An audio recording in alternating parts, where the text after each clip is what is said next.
What's up, everyone? This is BigPowner, and this is going to be the first look at one of the most fun to play builds that I've done in several seasons.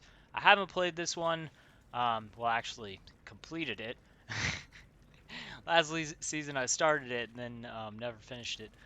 But this is going to be my first season playing this since the Conquerors release, so it's going to be a completely different build. It is a ton of fun to play. I'm not doing super low investment on this. The build has some key pieces in it already, but it does not have every single slot min-maxed.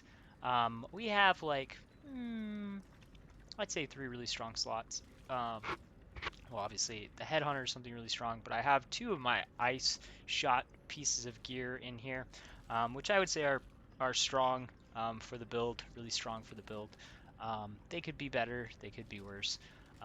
My amulet is strong. It's not ideal for this build, but that's something, if you have been playing the ice shot, you can use a lot of the gear from that on this build. It might not be ideal, but if you're just trying to start the build out, that might be good. My weapon's not insane. It is pretty good though. But there are some cheap options if you just are looking for something cheap to use. You can use the Touch of Anguish, or even you can just use the Wasp's Nest just simply because of its attacks, just simply because of its base attack damage and attack speed. I did a super cheap option for this build 2 seasons ago, which that would still be a way if you are looking to super cheap gear it. That's something that you could do. Anyways, I'm gonna go and show this to you. The build's kind of messed up. -2 cold resistance, 10 lightning resistance, but it is very, very strong even at this point. It's very hard to be killed simply for the fact that it has 73% evade, 73% evade, 50% attack dodge, 40% spell dodge, over 20% block chance. It is absolutely insanely hard to hit. The other thing is it has a very nice, even as it's geared, it has a very nice base. It has a very nice base average hit damage, but okay. Well, now it's gonna go buck wild because.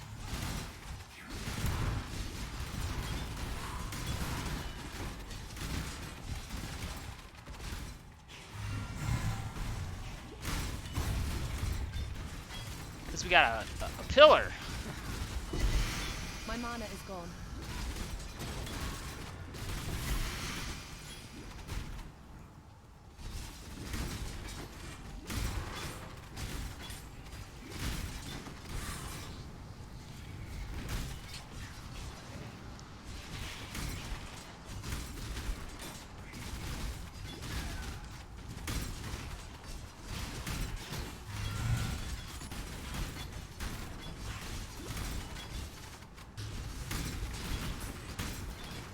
Oh, what the heck is happening?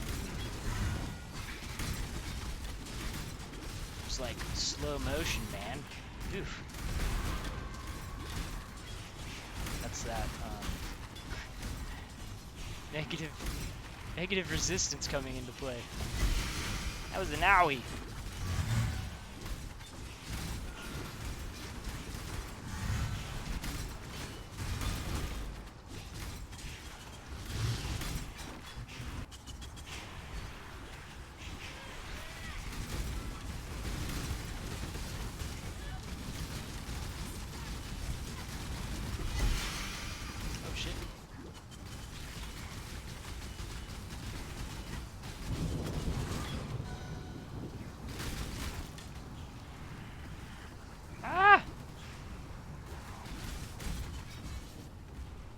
The ground AoEs, they hurt so bad.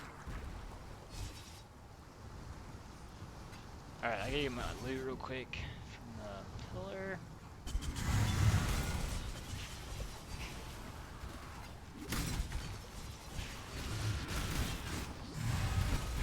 Man, I'm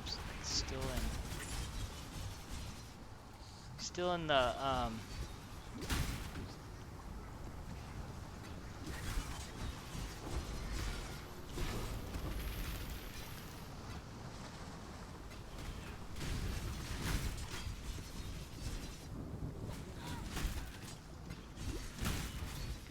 leftover spawns after kill spawns. Probably missed something down here too. Be my guess. That negative fire resistance makes that stuff hurt, man. Got the chin soul on the ground.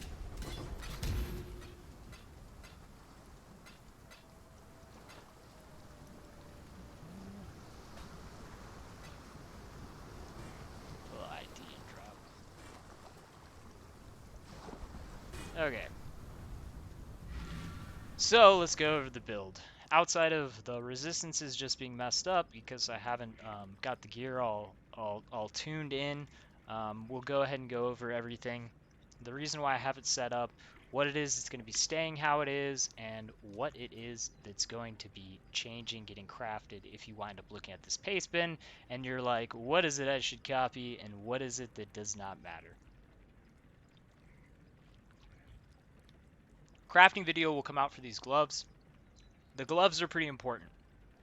The thing that is really important on these is one thing. It is the strike skills target one additional nearby target. This is absolutely crucial for clearing.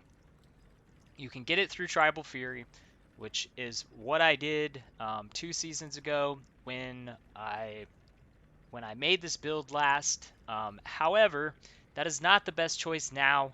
Why is that not the best choice now? Because since then they added the Conqueror modifiers, which made it so that we could get that ability to do that somewhere else on the Hunter influence. Why is it that we would choose to put it on our gloves on the Hunter's influence over an anointment on the necklace? You have to think, what else can I have on that necklace? And there's a major thing, Whispers of Doom, which gives me an extra curse, which essentially lets me have Frostbite, or you could say it lets me have the Assassin's Mark. The point is in order for this build to work really well, we want to have, well, we basically have to have Assassin's Mark in order to cap or get above this like 90% effective crit rate without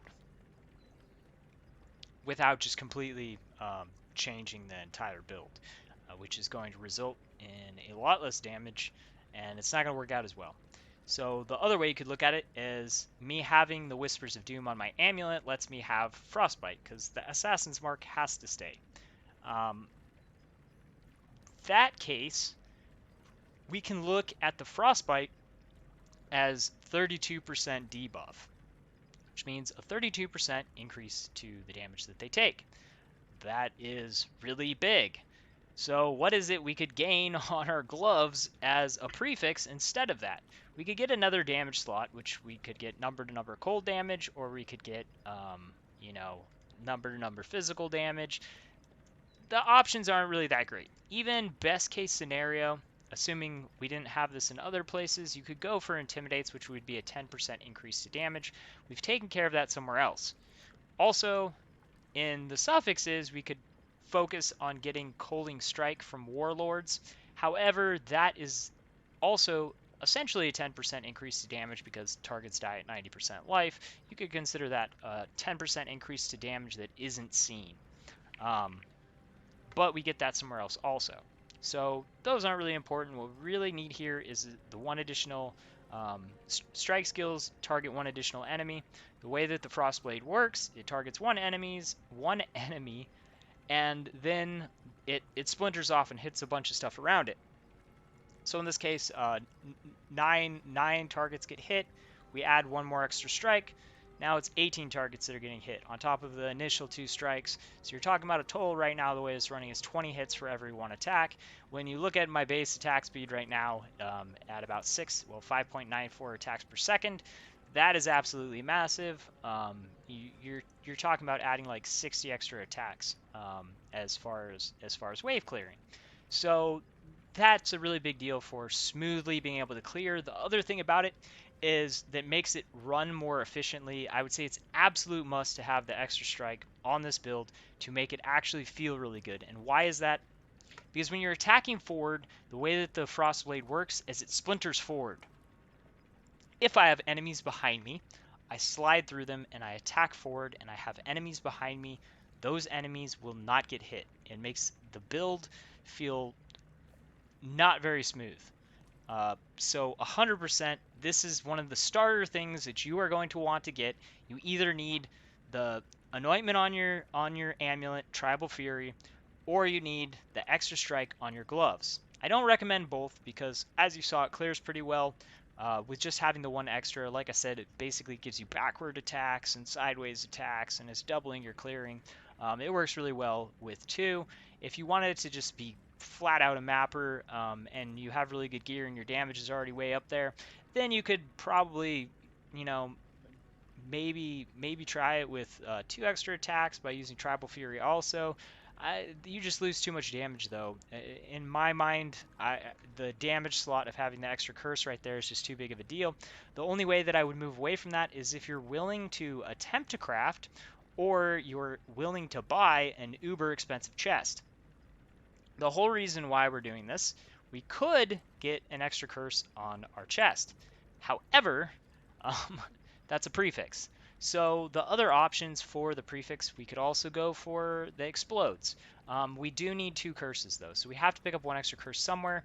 This I feel like is the best spot because on our chest, if you're trying to go for not an uber expensive chest, the things that you're gonna want the number percent crit, and you're gonna want big life because we have some slots where it's gonna be hard for us to get life. So the chest can give us the most increase to life, or very close. Well, it's barely the most because technically we could get a 12% increased max life and 100 and something. It's a little bit over what the shield can do. The shield can do slightly over 100. The chest can go 120 or 130 something. Um, let me find out for sure. It is higher, I know that. 129 tops. So it is going to be able to be the highest, and you know the tier 1 hunter mod for percent life caps out at 10% on the shield. So those are two places we definitely are going to want HP because even as this is geared, you know, I don't have very much HP because we're running damage reductions and we're really dodgy and all this stuff. Um, it's it's fine to have low HP, but we're going to want to get the HP up. Like, that's one thing about this build right now, because the gear isn't that great. My HP is lower than I want it to be. I want to be up like 5k plus. The build will feel really good because the dodge chance, evade chance, block chance makes it really tanky. But the resistances need to be fixed, and, you know, I would like to get some more HP. Anyways, moving on from there, there'll be a crafting video for the gloves. I haven't even finished them since I recorded for that. I was like, I should probably get out the actual guide. As I've said, you want level 12 Assassin Spark on one ring, you want Frostbite level 8 on the other. I've done crafting videos on those rings, so that is, you know, if you don't know how to get those, if you can't buy one, you want to figure out how to craft it yourself, then go for those. I haven't crafted an amulet specifically for this. There are some ideas out there for the ice shot that I crafted this one for. Um, the helm that I'm going to be going for Shocking Conflicts helm. Could go for dual Shocking Conflicts and negative cold resistance. I've covered this before. This is a really hard craft, so probably go for Shocking Conflicts because it's a much higher damage um, dealer. I recently did a video on the Toxic Rain and how strong it is. For this build, the Shocking Conflicts is way stronger, and the reason why is because this is a really big hit build. Like, we're amplifying our hits through chance to deal double damage, through crit multiplier, high crit chance. This build is going to have really high hits, which what do really high hits mean? It means a higher shock, which means higher damage amplification. Up to 60% is what you can get with shock. So that's going to be what you're probably going to want to go for that. There'll be a crafting video at some point. Claw. Starting out, you can go with a touch of anguish if you just want something really cheap. You're not really going to want to stick with this. The goal will be to get a crafted one. Why is that? Because the attack speed on this is atrocious. You're going to want to go for a high attack speed. This isn't an absolutely amazing claw. I mean, as you can see, I risked some Exalt Slams and it came out pretty bad. The only things that are really good on here is the tier 3% physical and the tier 1 attack speed. You get those two things together and you're able to roll on number to number. This one is 411 PDPS, and my build damage is 4.5 million before accounting for a lot of stuff that won't be counted in Path of Building, and I'm going to cover that too. As far as flasks, this might look a little bit unorthodox. We have no movement speed flask. Did it look like I was having issues moving around? That's the reason why I switched these out. 100% you have to have Lucky Critical Strike. If you want to wind up getting up above that 90% critical strike chance in this build, the way that it's set up, you're going to have that. The thing that you'll notice that's interesting is I have immunity to freeze on this flask. Why is that? Because it's normally on my movement speed flask, but I don't have movement speed flask. You could wind up switching out um, your health flask for a movement speed flask. These two could be, interchanged. Right now, I feel like the build needs a life flask more than it needs a movement speed flask, but later that might change. We do get a lot of life on hit, and we have the life leech. We also have life leech already in our tree, so we have a lot of life leech and we have a lot of life on hit. So that could be a viable swap later on once the gear gets better. But right now, when I take a hit, it's going to really hurt because my resistances are messed up. That's how I'm running it. The important thing is to have removes bleed on one of them and removes freeze on the other, because we're not going for ailment immunity in our trees. This is what our ascendancy is going to look like. When you're leveling up until you get to 4, you can go 1, 2, 1, 2, 1, 2. That's going to be the best 3. And then I wound up switching over to these once I got to a more finished build state, because the trade-off of going here once I have more frenzy charges and stuff like that, that's going to be better. You can go here, get an extra 10% chance to block damage. The thing is we're gaining evasion, which is pushing us up to that cap. We're gaining attack speed, movement speed, damage. At this point, the trade-off between these two things, these 2 points here, these 2 points here, is just too big. Here, this is a lot of movement speed and damage, because you're talking about 100% increased effect of the onslaught, and you're also talking about 30% increase to damage, 30% more evade, 30% more evade. So you're talking about a lot of extra evade there. You're talking about a lot of extra movement speed and damage, because the base movement speed and attack speed is 20 and 20, so 100% increased effect. That's 20% attack speed, 20% movement speed. That is absolutely massive.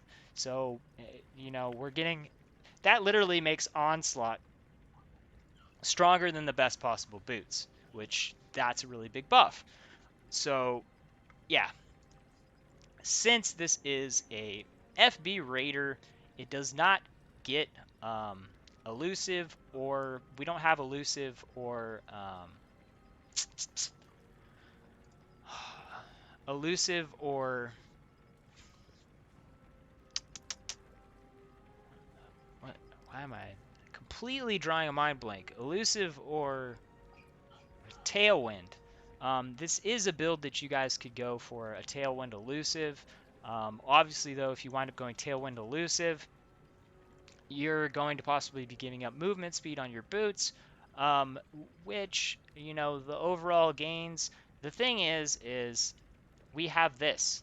We have Whirling Blades, which I could actually make my Whirling Blades much stronger by switching this to a 4-link in one of my other slots, switching 2 things out, and adding faster attacks with the cast on critical, with the fortify. I could have all of these things. This would massively increase my movement speed, because it makes my movement speed based on an attack speed.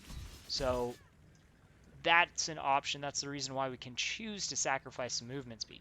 Then the only movement speed we're losing is this in-between time in between our attacks, because, we're moving at that time. So movement speed does help, but, it's massively mitigated by the time we're using our movement speed skill.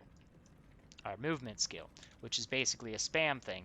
And then we have Flame Dash for the oh shit moments. Like I'm stuck in something or I need to get over something. So, the allocation of stuff, like I said, you could wind up going for the curse here. The thing is, it's going to be really hard to get the curse with the HP with a number percent crit. I believe the cheapest one that I've seen on the market in the last couple days is like 70 exalts, and that's not with HP and percent life. That was just over 100 HP, and that's not tier 1 HP. I believe it was a tier 3. So very expensive. Um, you can try to craft it. I attempted that and wound up getting this really nice roll where I was able to get percent life, over 100 base HP, all desirable stuff. So I was like, all right, I'm going to keep this for now. If you were to get this ideal chest that I'm speaking about, that would open up your necklace to do a tribal fury, and then you could have 3 hits for every 1 hit, which would increase your clearing even more. Or you could go with a damage choice if you already have your 2 curses, or you could go for a 3rd curse. That's going to be the biggest damage increase if you were to get like a corruption curse enemies with elemental weakness. That would be absolutely ideal because you're talking about like another 30% increased damage that things are going to be taking. So you know, in that scenario where you're going for a 70 plus exalt chest, you might as well go for 3 curses and add another 30% damage, because otherwise, you know, why are you spending that much currency unless you really want to go buck wild on it? um, for the shield, another place that we're going to be looking for big life. We got to get some big life somewhere, and we've got some hard crafts in the build. Things we're going to be looking for. We're either going to wind up going for like elusive, or elusive is going to be more the defensive, or tailwind if you want more damage and action speed, which is actually going to be better. Why is that? Because in combat, how many things it is that we're going to be doing? Moving in, 2 casts, we can use movement, we can use that, we can use that. That's 60%. So, or 6 skills, buffing it up. So the tail, oh, actually no, we don't get the increase per skill. Okay, never mind. It's just 10% flat. Um, I'm stuck on Deadeye from playing Ice Shot and then jumping onto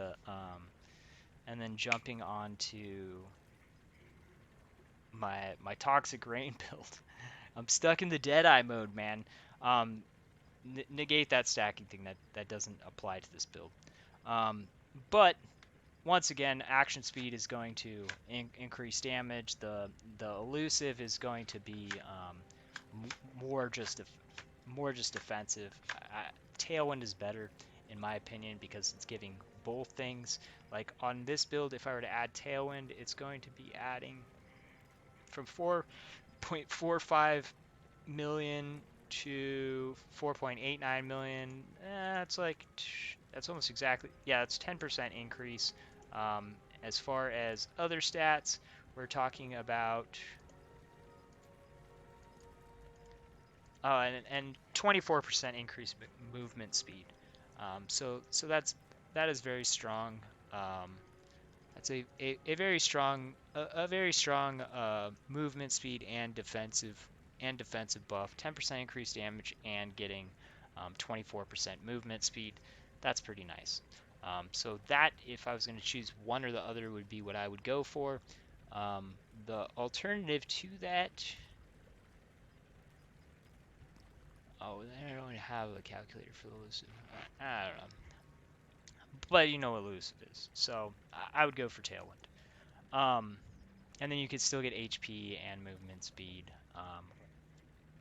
or you could go for both and sack the movement speed or the life on your boots. I really wouldn't be sacrificing life everywhere though, because you're gonna wind up in a place where you're gonna have no life. I need better rolls on HP some places, but I have 3 places where I have really big rolls that are kind of carrying my build right now, and I still need more HP. Let's go over the cluster jewels. Cluster jewels. There's 2 major things we want on our big ones. Corrosive element. This is very strong. Blanketed snow. This is very strong. We only want 1 corrosive element because it's a chance to apply cold exposure, which is a debuff. So, you know, applying the same debuff more times is not going to make it do any more because it's just going to be the same buff. So you only want one of those. However, Blanketed Snow damage penetrates 10% cold resistance against chilled enemies. This we can stack. I have 2 of these. There we go. The reason why is it's just another 10% penetration. That's essentially 10% increased damage. I told you guys that, you know, we didn't need Coaling Strike and we didn't need Intimidates. Why is that? Because we're picking them up here. We've got on one Coaling Strike. On the other, we have Intimidates. So these are essentially 10% increases to damage that are kind of unseen. When they're intimidated, they take 10% more damage. Coaling Strike, when they reach 10% life and you hit them, they are guaranteed to die.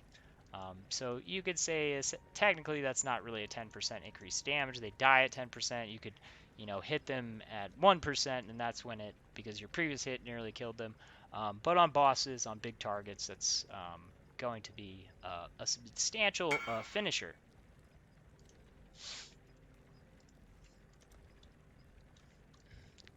Cool. Finger coral ring.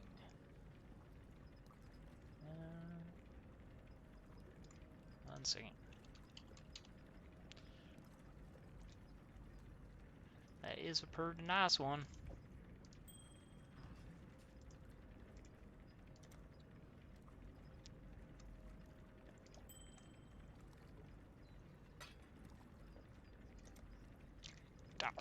That one there a pretty nice one. Why are you just looking at it? Is this not the right one?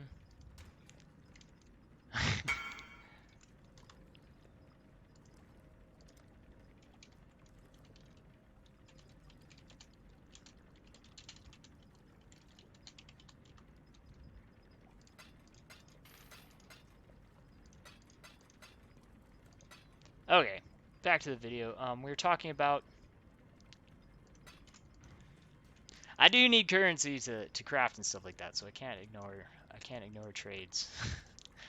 So the other things that go on these, and what makes it so that we're using 2 sets of clusters, and there's 2 on each side, and this is kind of one of those things that all of the things that are on these are good for the slot, for the amount of points it takes. There's no way in our tree that we can wind up out-slotting these things.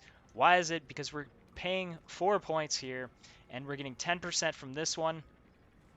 We're getting 5% increased damage, so 15% on these 2 things, and a jewel slot for 4 points. Or you could call this 3 points, because we could have just put the jewel slot here, and, you know, we could skip this, and then there wouldn't be these 4 extra points. So, you know, 15% increased damage. We've got 5% increased effective curse. This is kind of negligible. It does do something, but it's really good for the slot. We can't take 4 points and put them somewhere else and wind up getting a better result, plain and simple. And 5% actual increase to your damage, because this is increased damage taken when they're cursed. So this is an actual 5% increased damage. The way that this skill works, it's kind of like Intimidates. It's not like 5% increased damage on like a piece of gear. That works completely differently.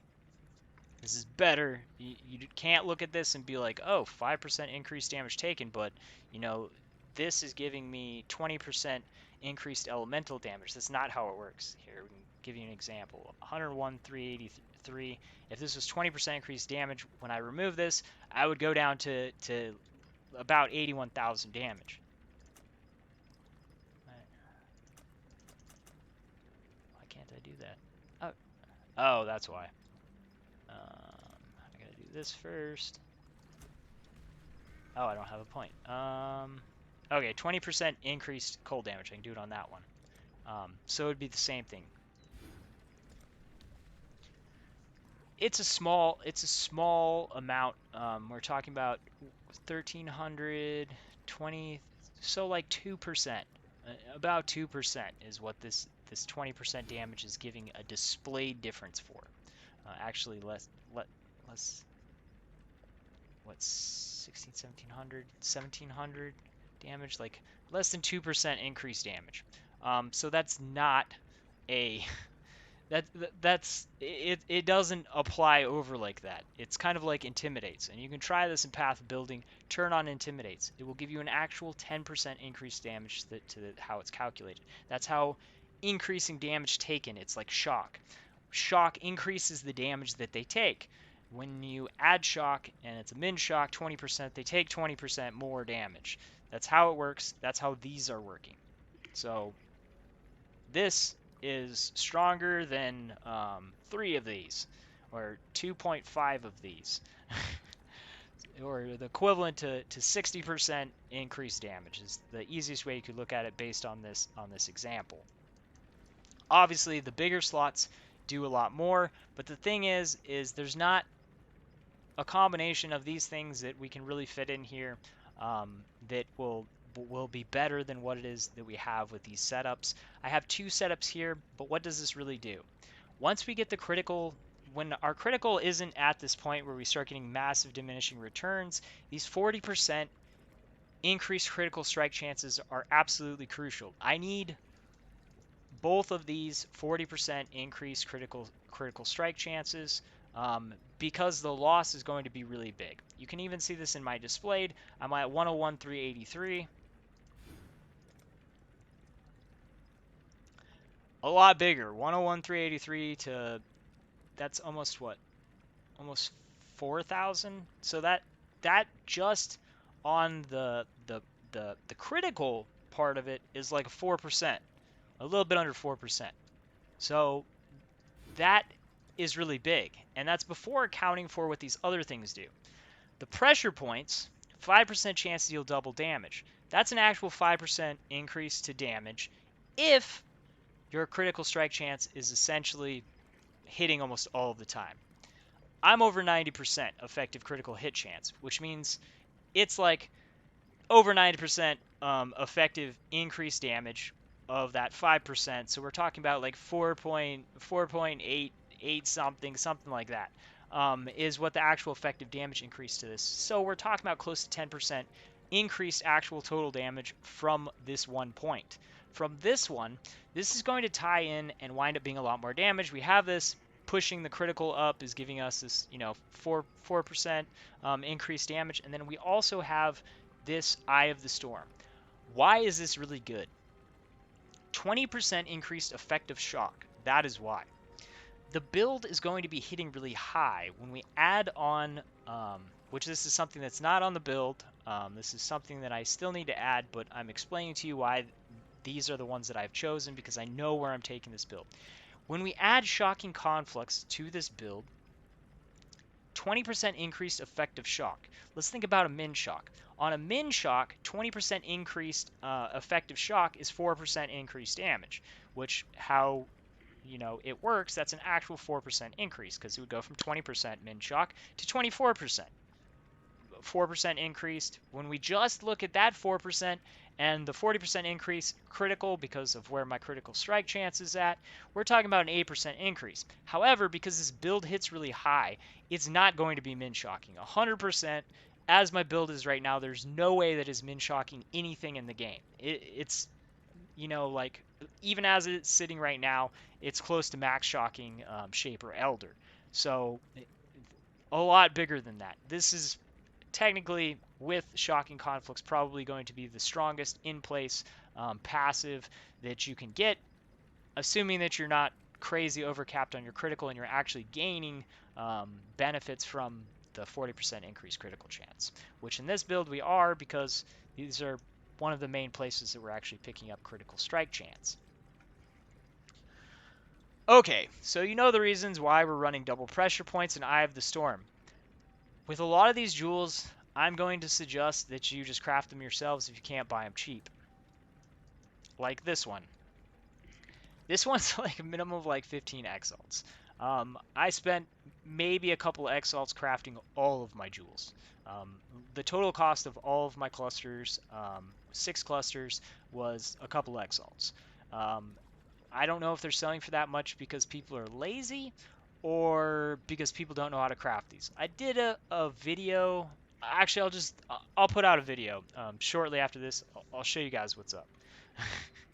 It's pretty simple. I'll cover all the basic stuff on these. Assuming you watch this right away to immediately jump in to make your cluster jewels, it's pretty much this simple.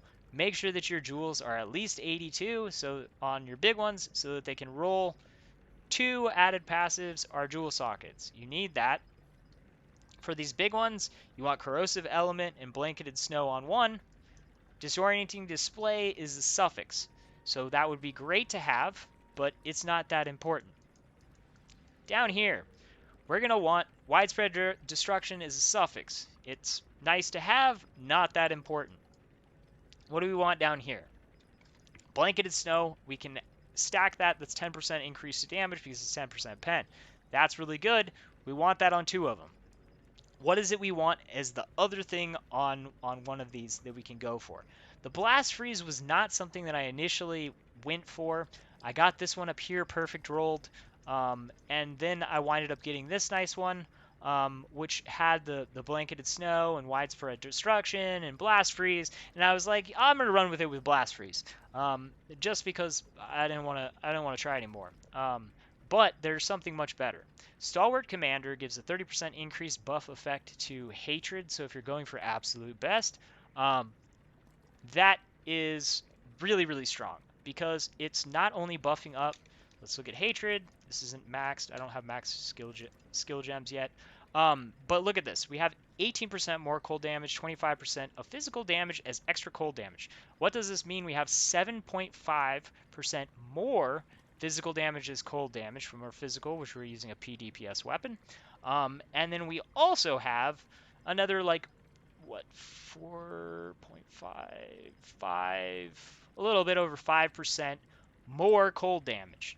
So we're talking about like over 12, yeah, over 13%, over 13% if the skill gem's maxed out for sure.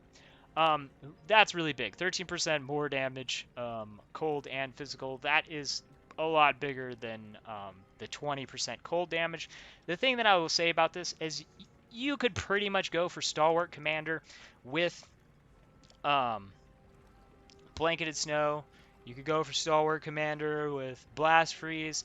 Why? I actually really like this Blast Freeze. The nice thing is if it freezes one enemy, one of those little projectiles go off and hit something, everything around it gets frozen. Whether it's been hit or not, it just gets frozen, which is pretty nice. Going along with this like play style that this build is playing, it works really nicely. I'm just being honest. So I don't even know if I'm going to re-roll this to try to get the extra damage. But ideally, if I was originally trying to go for that, I wouldn't have gone for Blanketed Snow. I probably would have gone for Blast Freeze and Stalwart Commander. But this gives you more options of things to roll, knowing how strong it is. So it gives you more playability. You could even swap it around with these. You could go Stalwart Commander with Corrosive Element. You want Corrosive Element somewhere. You want the Blanketed Snow if you can get them on both of them, since they will stack.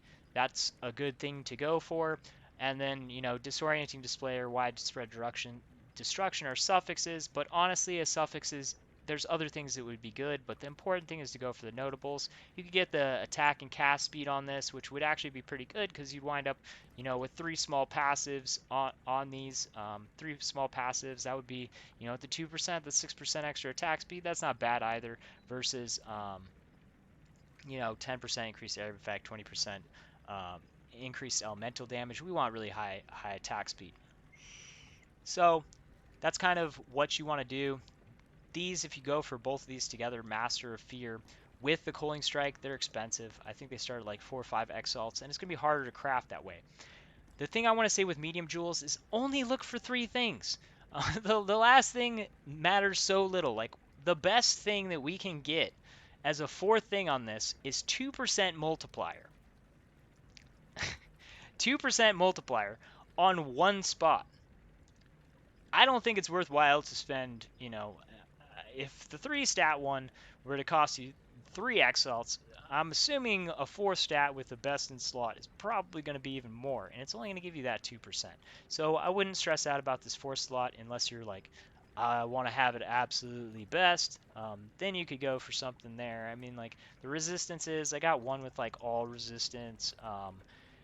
but really that just gives me 3% to each one, which that is kind of a best in slot defensive because technically that's 9 resistance for one slot. So there is stuff that you could get on there, but the main thing is to get the big things. 4 or 5 slots for these. These are easy to craft. If people are trying to charge you crazy amounts for these, just craft it. Um, buy a bunch of scourings and alchemies. You'll get the Master of Fear and the Master of Fear with this, or Master of Fear with this. These aren't even that looked after. I think I bought these ones just because they weren't that expensive. You can just buy it and it's not some exorbitant price where you're like, well, shit, I can, for every one exalt I can try 360 times. It's 5 exalts. That means I can try like 1800 times. All right, well, I think I'm going to try 1800 times because in those 1800 times, I'm probably going to get it way before that. And I'm going to save myself a lot of currency. If you just want to spend the currency and save yourself time, I can understand that too. But when it's 15 exalts for 3 stats, that's probably something you're gonna want to just craft that yourself. I don't know your currency or how you want to spend it. You might be someone with not very much time. You got a ton of currency and you just want to buy it. If I can give me my 15 exalts, give me my jewels. I want to play it now. That's cool too. I understand that. In this exorbitant example of this one specifically, these ones you can probably buy cheap. If you can't buy them, just go for them. We can go for Watcher's Eyes, number cold damage, percent penetration, the number percent crit. You can go for a number percent crit on this, which is going to boost up your critical hit chance, which could be an alternative for priority on your chest. There's a lot of ways that we can do this. The reason why I don't go that way is because that Watcher's Eye is going to be the most expensive. Which if we can get it somewhere else, why would we go for the most expensive on that one, where when I can't get percent penetration or number to number as a roll on this? So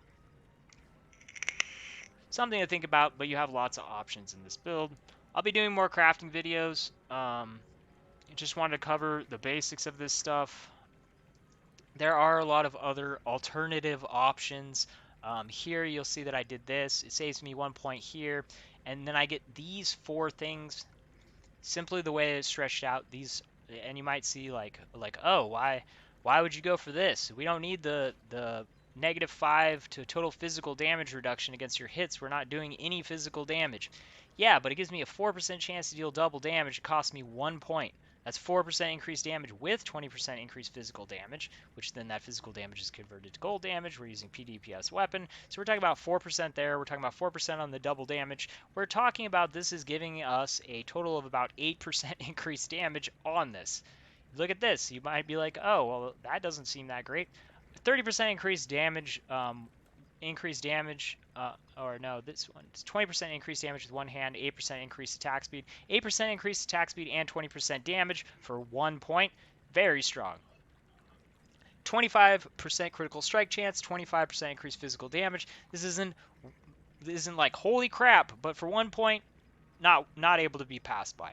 Assassination, this is absolutely huge. This is a really big thing, but doing it this way lets us have 1, 2, 3, 4, 5 notables. Instead of just to get to this, we have to spend 1, 2, 3, 4, 5, 6, 7, 8. We could wind up getting over here and getting this, but the points just aren't worth it. Just absolutely not worth it. This is going to give you the strongest allocation of points, because a lot of the stuff in here is just not. They're just too weak. They don't do much for us. So this is a pretty important piece to stretch out what it is that we're doing with what it is that we have. I would do this here because this really only is just giving us more leech, which we don't really need. 12% increased damage with hits really isn't worth the 1 point because we're kind of stretched out. With some of the points, you could wind up going for a brutal restraint, and you could get one. Well, you'd have to use extra points, but assuming I gain 4 more points, I could go 1, 2, 3, 4. Brutal restraint here. Get 1, 2, 3, 4, 5, 6, 7 notables. So, not brutal restraint. I'm sorry. Well, actually, you could go brutal restraint. Um, but I would probably go with a lethal pride and try to get melee modifiers with uh, chance to deal double damage. You can actually go with either one for this build because there's good things in both. You could go for the increased attack speed and movement speed with the brutal restraint. You go for the 5% physical damage, the extra cold damage. You go for the crit stats on either one of them. You can pretty much go for either one. Either way, it's not exactly the easiest roll because there's a lot of stuff that doesn't work. Like projectile damage doesn't work for this. It's melee skill. It does, shoot out projectiles, but it's not scaling the main punch, which is doing everything. So it's not going to be an easy brutal restraint to roll, and it's not going to be easy to roll a ideal lethal pride either, because lethal pride, what we really want is this 5% double damage chance, because that's a 5% actual increase damage. The percent life would be nice also, but until I get more points, this is kind of how I'm going to sit it, because it's just too strong for the number of points that we have to spend here to get this stuff. Um, so that's kind of what I'm going to tell you guys now. This will eventually change to a lethal pride or brutal restraint, whichever one I can get lucky rolling. There's good stuff on both of them. The main reason for going for a lethal pride is kind of removed a little bit, because normally you'd want to go for with intimidates with double chance to deal double damage. The problem with the lethal pride is it gives percent of physical as extra fire, which isn't really it isn't what we want. So brutal, not having to go with lethal pride, having the option of going with the brutal restraint is nice, because we have the intimidate somewhere else, because that chance to increase damage taken by 10% is really strong on the lethal pride for melee builds. Anyways, I'm going to cut this video off now. I've already made it really long. If you guys have questions, let me know. I will have a bunch of crafting videos coming out for this, and I will also have a finished video for this once I get into a finished state. Thanks for watching. Peace.